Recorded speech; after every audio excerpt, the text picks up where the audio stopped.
It's Words of Music from Riverside Revival for WMOT Roots Radio. Jessie Scott with Leah Blevins. How are you? I'm so good. Thank you for having me. It's been a long time coming, I feel like. Totally, it has. Mm-hmm. And we're so happy you're here. We're so happy you are putting out a second record. Me too. And we're, celebrating that today. Just by happenstance, we met your significant other in Florida. Is that right? I don't know if he told you, but we did a session with Paul McDonald. Mm-hmm. And in the session, we found out that you guys were married. And it was really cool, and he said that you live really close. Yeah, we're just down the street, just moved in. And yeah, Paul, he's special. Just one of the kindest people I've ever so important been able to, meet and spend my life with, to say the least. So cool. Yeah. And you've been together a long time. I met him when I was 24, and we'll be celebrating 7 years of marriage in September. So nice. Yeah. So cool. Very Having cool. a musical household, what does that feel like? I feel like we're fortunate in the regard that we've been friends for so long, and that's how we met. I was his background vocalist. But we know when to turn it off and, enjoy each other's company. So just be human. Intentional. Yes, absolutely. And actually, the musical family extends well beyond that, because gospel factored into your upbringing. Absolutely. You want to talk about that some? Sure. I feel as though growing up in eastern Kentucky, the Appalachia area, West Virginia, all that region, a lot of people get their start in the church because it's very prominent and prevalent. And my grandfather and his sister, my great aunt, and they had a third sibling, my Uncle Morris. They all had a group called the Harbor Masters. And my mom joined that group when she was 14, playing piano, and they toured around, did a bunch of revivals. And to this day, when we're all together, you can't shut us up. So, is there recorded music? Yeah. You need to send us. I will. I've got it. Because, we do a gospel show on Sunday morning. Oh, I'd love to. Yeah. So Papa would love that as well. He just had a birthday, turned 90 years old, and he's still holding one ear listening to that vinyl record. Was there a celebration for his 90th? We're going to celebrate at the end of the month, yeah. Oh, nice. Yeah. Awesome. Oh, that's so cool. Absolutely. And how far flung is the family now? Is everybody still fairly contained in the Appalachia? Yeah, everyone's there minus my twin sister and I. We both live here. Oh, cool. Yeah. Oh, you have a twin sister. I do. Wow. How was that growing up? We both knew our roles as I was her eyes and she was my backbone, is like what we like to say as far as all that goes. That's interesting. You want to expound on that a little bit? Sure. I mean, Lacey's more of a bashful turned person, and I guess I am to some degree, but I just took on the role as protector early on, and she's very girly, and I'm the polar opposite of that. But, a built-in best friend. But in some vein, we're not like typical twins. We're not attached at the hip, and we're both very independent, if you will. It's really cool. Who's the older one? She's 2 minutes older, but tries to act like she's 10 years older, so there's that. It's so funny. Yeah. Structure, and being imprinted in a family where, these expectations are of who this one is and who that one is, being able to come to a place like Nashville and break free and be who you were intended to be. Mm-hmm. I find that so amazing about the people that come to make something happen for themselves in a town like this. Certainly. When you first came here, what was in your head? I think I was just blindly following my intuition, and I think that's the best way to be. As far as being a 21-year-old, you're fearless, and you're just busting down doors and going up to people saying hello, and that's kind of how I made, I would like to say, a stamp in town, being here for as long as I have. Just shaking hands and being intentional about meeting people, listening to what they're putting out in the world, and networking, if you will. The Nashville handshake used to be handing the CD. Yeah. I don't know whether there's an appropriate way to deliver a digital. I found business cards when I first moved to town. That was still kind of, floating in the air. So yeah, business cards were a big thing. Yeah. Thumb drives were, for a while, people would hand their album to you on a... I missed that mark, thankfully. I think that's probably still around. But, I'm sure. What are you going to play for us? I'm going to start with a song called Tequila Mockingbird. You want to set up the title? Yes. This song was written with Daniel Tasjan and Dan Auerbach, and we all were just kind of sitting around the round table and tossing hooks at each other, and this one stood out. But funnily enough, a month later, my husband and I went down to 30A, and there was a sign that said Tequila Mockingbird, and I was like, okay, we made a solid decision here. This is a checkpoint. So you're about to hear it in full force, Tequila Mockingbird. Hey everybody, my name is Leah Blevins, and this first song that we're going to play is Tequila Mockingbird.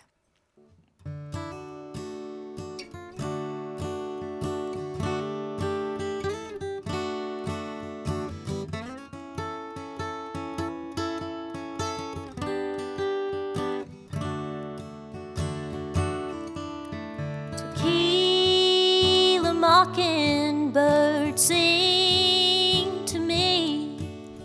I broke someone's heart so carelessly. Tequila Mockingbird, lend me your song. I made someone cry, I did someone wrong. He was a good man, and I let him down. I wanna float away in your river and drown. Tequila Mockingbird, please set me free. Wash away this regret that's torturing me.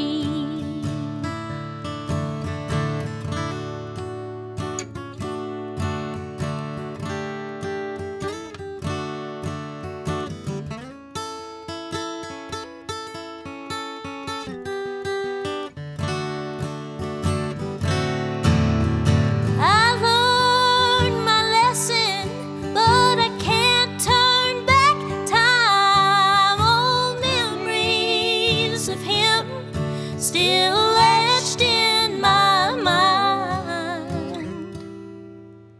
Tequila Mockingbird, please set me free.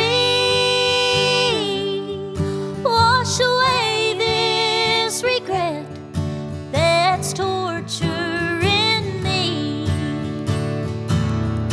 Wash away this regret that's torturing me.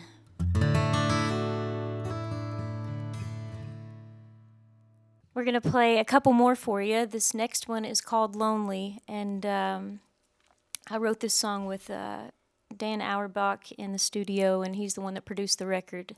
And it's my nod to Patsy Cline, if you will.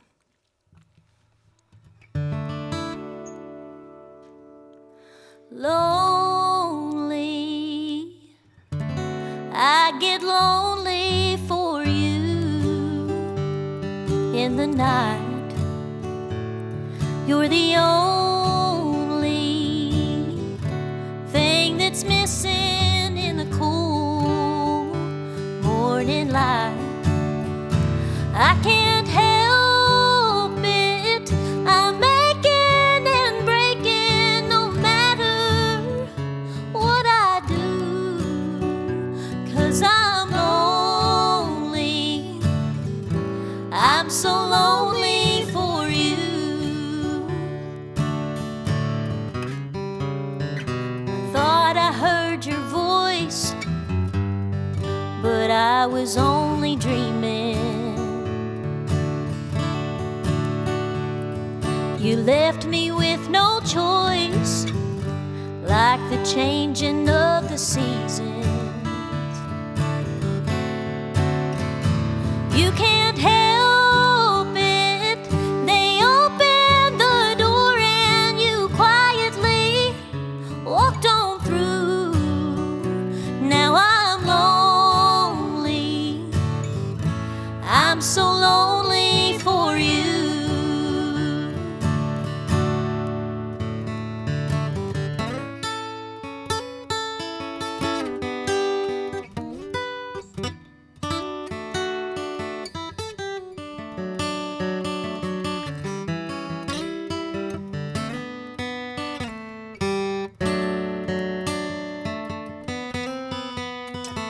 I can't help it. I'm making and breaking no matter what I do. 'Cause I'm so lonely for you. I'm so lonely. I'm so lonely for you.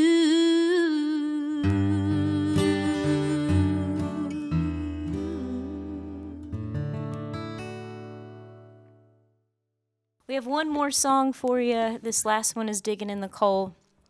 And I'm from the Appalachia area, and I've always been mesmerized by the idea of writing a song about the coal mines, but having a little twist of what that looks like. And again, this one's called Diggin' in the Coal.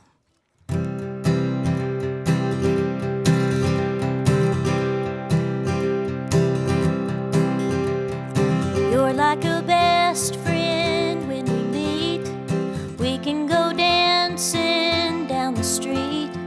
You take away all my cares, and I ain't lying.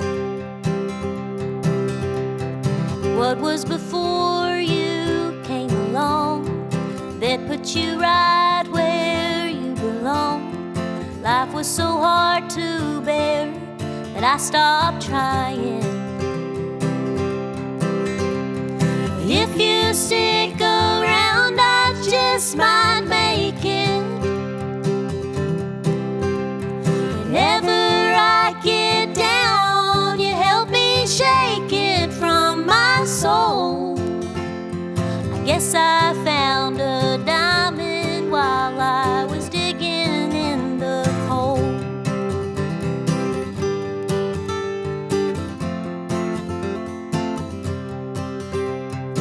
It doesn't matter what you've heard. Don't you believe a single word. I'll be your yellow bird if you'll be mine. We'll find a place up in the hills, counting our change to pay the bills. We won't let them shoot us down, 'cause we'll be flying. But if you stick around, I just might make it.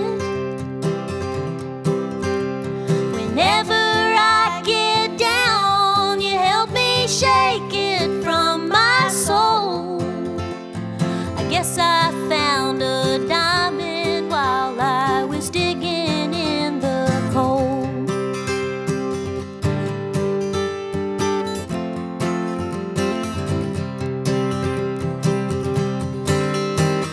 If you stick around, I just might make it. Whenever I get down, you help me shake it from my soul. I guess I found a diamond while I was digging in the coal. I guess I found a diamond while I was digging in the coal.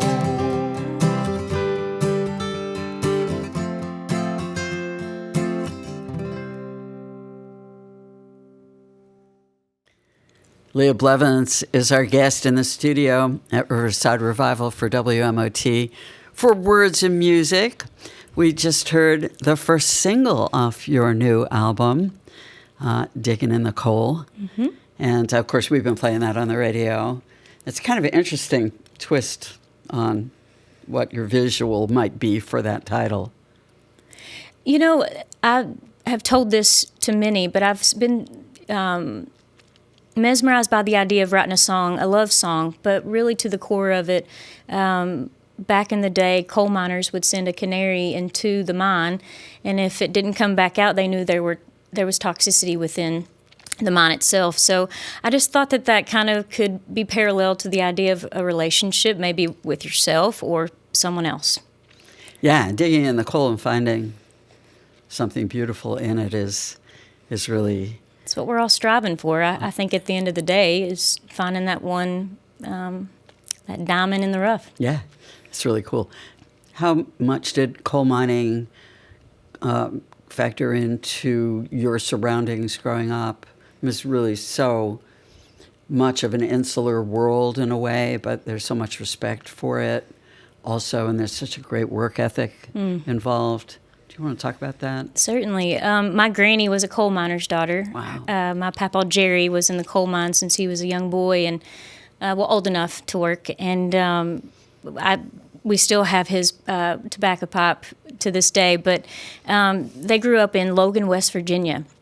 So to your point, it was very prevalent, and that's just what you did. And fun fact, I had a genealogy thing done. My uncle did it, and we're Hatfields from a long line of Hatfields. So definitely that down-to-earth, hard work ethic to their core, for sure. It's really interesting to me, too, because Appalachia's been the home of so many interesting social movement concepts that grew out of coal mining and, you know, sort of a hardscrabble life, but knowing how to live and knowing how to be part of community. Yeah. And so, you know, we get to celebrate the music and the people of Appalachia, you know, and Appalachia is huge. Oh, it's very Because, vast, you know, yeah. into New York and all the way down to Georgia. It's really a large section of the country. Absolutely. So, you know, we honor all the traditions that come from there, from, you know, the bluegrass and front porch picking stuff to the gospel to the, you know, to the country crooning. Of course, the middle song that you did, Lonely. Lonely. Feeling Patsy Cline. Yes, absolutely. And another thought that comes to mind when I sing that song, I think about my granny a lot, because she instilled so much of like the womanly aspects of life, you know, but also just she was just a very special woman who I think of that song every time. And she was a huge fan of Loretta Lynn. We went to Butcher Holler so many times as kids. So truly a coal miner's daughter. Such Heroes that you mentioned. And obviously, we talked about this at the beginning of the interview, but Dan Auerbach produced this. It's not on his label, or did he produce it? I shouldn't. Yeah, he did through Easy Eye, and fortunately enough, Marcus King is like a brother to me, and he's taken me all over. And I think he was the one that made the introduction for Dan, and yeah, here we are. So cool. Yeah. And there's so many people that you've been on stages with that, you know, defy categorization, you know. Kind of talking Marcus King. And, you know, I mean, you can't pigeonhole you. Good. All of these things are, you know, really, you know, spread in different directions, different vectors. And that's really cool. That's a cool thing to be able to say. Absolutely. And, you know, I think that I take pride in that as much as it's healthy. But I've just never been able to pinpoint what I am because I'm so many different things. And so thank you for saying that. What about touring coming up? Got a few things in the books. Playing the Opry on the 26th, and then a few names that you probably haven't heard in June. Get to play at Hyde Park, opening for Garth Brooks, and Mae Estes is on that. She's amazing. Zach Brown Band, and then there's an additional show at Hyde Park, and then also opening for the Black Crowes in Manchester. So, see what I mean? We're gonna just pick those names off the ground. I love all of this, and I'm so happy to have you in the house. Thank you. For Words of Music, Leah Blevins. For WMOT Roots Radio, Jessie Scott. Support for Words of Music comes from the BOE Foundation and George Bodecker.